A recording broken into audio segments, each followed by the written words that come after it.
नमस्कार मित्रों, जय महाकाल और तंत्र नाम की मेरी अब चैनल शुरू हो गई है। मैंने दुर्लभ जड़ी बूटी और पारद विज्ञान का नाम हटा दिया है क्योंकि बहुत सारे लोगों के ने बोला था कि मेरे मित्रों ने कि ये हटा दो आप, आपके नाम से बहुत सारे लोग फर्जी चैनल बना के अपना अपना नाम बताते हैं। तो मैंने नाम ही हटा दिया, अपना नाम बदल दिया। तो आज अपन बात करें धारणा की। धारणा के बिना जीवन में कुछ भी नहीं होता, ये बड़ी सच्ची बात है। आज के ज़माने में आप बच्चे देखिए, पहले जॉइंट परिवार थे, माता पिता थे, माता पिता के माता पिता थे, बाबा दादी यानी, तो वो पूजा पाठ करते थे और छोटे बच्चे उनके पास रहते थे, तो उनसे वो धारणा सीखते थे कि हम पूजा कैसे करेंगे, पाठ कैसे करेंगे, सफलता कैसे मिलेगी, राम कौन थे, कृष्ण कौन थे, कैसे युद्ध हुआ। तो ये सब दादी दादा सिखाते थे, हमने भी उन्हीं से सीखा है ना। पर आजकल क्या है कि परिवार सब छोटे हो गए हैं, माता पिता बुजुर्ग दूर रहते हैं, हम नौकरी के कारण बच्चे अलग रहते हैं और एक मोबाइल आ गया। मोबाइल से माता पिता अलग अपने मोबाइल में व्यस्त रहते हैं और बच्चे अलग रहते हैं। तो धारणा नामक चीज़ उनके मस्तिष्क से विलुप्त होती चली जा रही है। अब उनके मन में बस एक धारणा बन गई है जो कि हमको तो केवल जो इंजीनियरिंग पढ़ के या कुछ मेडिकल पढ़ के और विदेश जाके और नौकरी करना है और वहीं के हो जाना है। ये एक धारणा धीरे धीरे धीरे व्यक्ति का जो बीज है अब पौधा बनने लगा है और यही बनता रहेगा तो भारत का पूरा टैलेंट विदेश चला जाएगा और यहाँ पर फिर कचरा बचेगा। वैसे तो बच ही रहा है कचरा, क्योंकि टैलेंट पूरा माइग्रेट हो जाता है। फिर भारत की स्थिति क्या होगी? आप भारत को विश्वगुरु बनाने की बात करते हैं, विश्वगुरु बनेगा क्या जब पूरा भारत का दिमाग बाहर चला गया? और है आज भी 50-60% बाहर ही है और बाहर के देश तरक्की कर रहे हैं हमारे ही दिमाग से, और हमारे ही लोग यहाँ पर ऐसे बैठे हुए। तो बच्चों को धारणा बनवाना ज़रूरी है, छोटे बच्चों को सिखाना ज़रूरी है कि धारणा क्या होती है, वो अपना आकलन करें और धारणा बनती कैसे है। थोड़ा मोबाइल अलग करके उनसे बातचीत करिए, 1 घंटा सुबह, आधा घंटा शाम को बच्चों के साथ बैठ के धारणा का बारे में उनको समझाइए कि धारणा कैसे बनती है, क्या बनना चाहते हो तुम, उनसे ही पूछिए किस लाइन में जाना चाहते हो आप। फिर उनका मार्गदर्शन और संकल्प दिलाइए कि तुम इस तरफ जाना चाहिए, बार बार पूछिए, तब वो बार बार आत्मचिंतन आत्मनन करेगा, अपना आकलन करेगा कि मेरी कितनी सामर्थ्य है, मैं कितनी सामर्थ्य से ऊपर और अपने प्रयास करके जा सकता हूँ। इसके बाद वो अपनी धारणा बना के संकल्प कराइए उससे कि हाँ तेरे को ये बनना है, फिर वो उस दशा में आगे बढ़ेगा। आज 11वीं क्लास के बच्चे से पूछ लिए क्या बनना है तो उसको कुछ नहीं मालूम, अंधेरे में चल रहा है। वो जहाँ चला जाए तो ठीक है, पीएससी बन जाए, सिपाही बन जाए, रेंजर बन जाए, वो भगवान की कृपा। उसकी खुद की कोई धारणा नहीं है, और जिसकी खुद की कोई धारणा नहीं होती उसका कोई संकल्प नहीं होता, जिसका कोई संकल्प नहीं होता उसका कोई गोल नहीं होता। वो जीवन में भटकता चला जाता है और फिर जहाँ जो किनारा मिला वहाँ पनप के बड़ा हो जाता है। उस बनना कुछ चाहता था, बनना कुछ सकता था, मगर हमारी गलती से हमने, उसके माँ बाप ने उसको धारणा नहीं दी, उसकी तरफ हमने ध्यान नहीं दिया। इसके कारण बच्चा जो है गर्त में चला गया। बच्चे का कोई दोष नहीं है, माता पिता का दोष है असली कि हमने उसको सही राय नहीं खिलाई।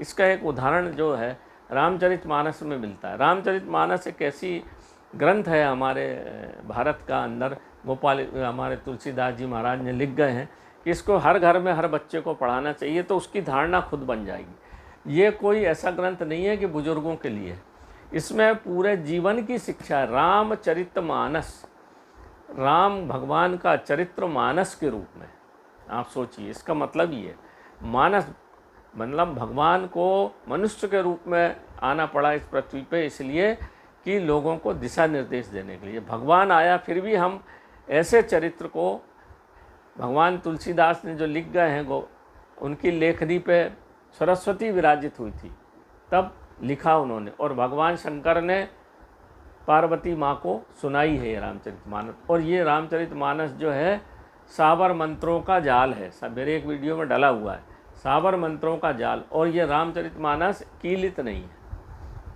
जितनी भी ऐसी चीज़ें हैं जो भगवान शंकर ने पार्वती को बताई है, उसमें रामचरितमानस एक ऐसी चीज़ है जो कीलित नहीं है। इसको पढ़ने से बिल्कुल फ़ायदा होता ही है। फ़ायदे के लिए मत पढ़िए, आत्म शांति के लिए पढ़िए।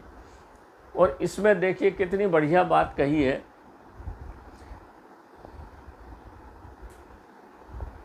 अंगद कहूँ जाऊँ मैं पारा। जब ये बात चली कि न अपना अब सीता जी उस पार चली गई हैं समुद्र के, तो कौन जाएगा भाई पार। तो अंगद ने बोला कि मैं अंगद कहूँ जाऊँ मैं पारा, ज्यों संशय कछु फिरत निबारा। ये मेरे को संशय है कि मैं वापस लौटूंगा कि नहीं। ये इसकी धारणा थी, ये इनकी धारणा थी। अगर उसकी धारणा बन जाती कि मैं लौट भी आऊँगा तो लौट आता, जब जा सकता तो लौट क्यों नहीं सकता, परंतु धारणा लौटने की नहीं थी।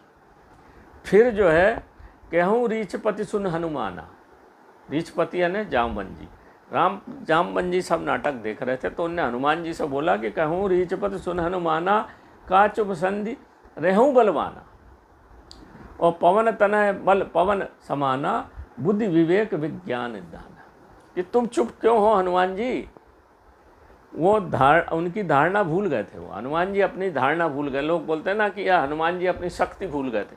हनुमान जी शक्ति तो भूल ही नहीं सकते, हनुमान जी अपनी धारणा भूल गए थे। धारणा भूल गए थे तो रीछपति मतलब जो हमारे जो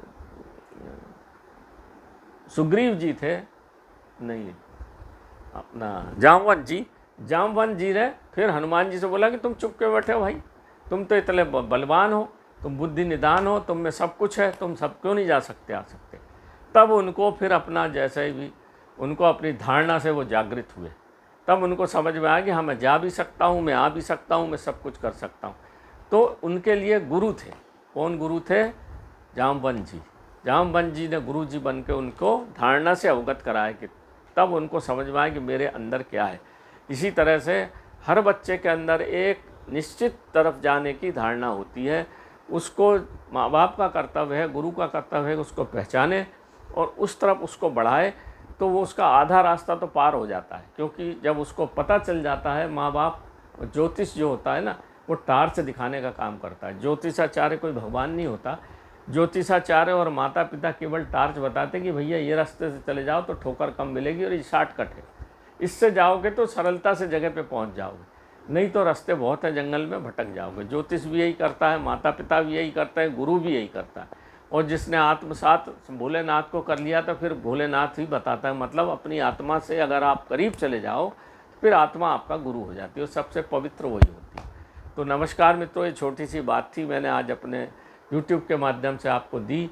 इस वीडियो को ज़्यादा से ज़्यादा सब्सक्राइब करिए और सबको बताइए ताकि सब इसका लाभ उठाकर अपने बच्चों को जो पतित हो रहे हैं, नशे की तरफ जा रहे हैं, बड़ा ख़तरनाक समय आ गया है। आप देखिए शराब की दुकान पर छोटे छोटे 11वीं 10वीं क्लास के बच्चे दिखते हैं। महिलाएं आजकल YouTube पे बेशर्मी की हद कर दिया है। ये छोटे बच्चे आपके देखेंगे तो क्या होगा, वो दिमागी रूप से सेक्सुअल हो जाएंगे।